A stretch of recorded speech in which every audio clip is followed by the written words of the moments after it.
Jean-Claude Juncker has opened up huge divisions within the European Union and condemned the approach taken by German Chancellor Angela Merkel to tackle the coronavirus crisis, warning it will cause permanent damage. In a revealing interview, the former president of the EU Commission criticized the EU 27 for not taking a unified response to the global health pandemic, which has claimed the lives of more than 60,000 people across the bloc.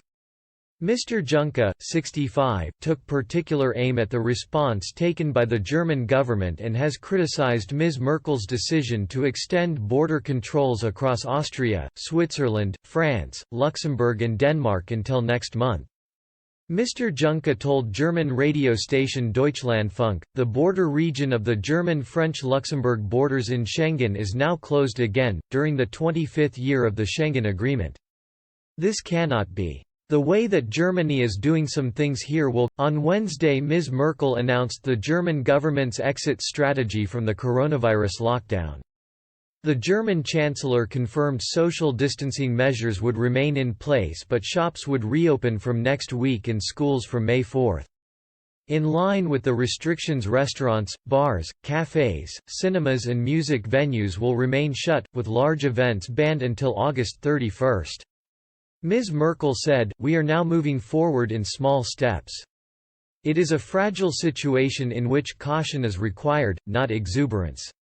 This week several other leading EU nations began lifting restrictions, including in Austria, Italy and Spain.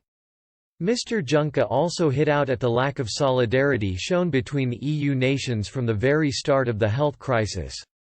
Mr. Juncker, who was succeeded as EU Commission President by Ursula von der Leyen in December 2019, indicated things may have been different if Brussels had control over health policies across the bloc. He said, "At the beginning of this is understandable as so far as the European Union and the European Commission doesn't have any competences regarding public health policies."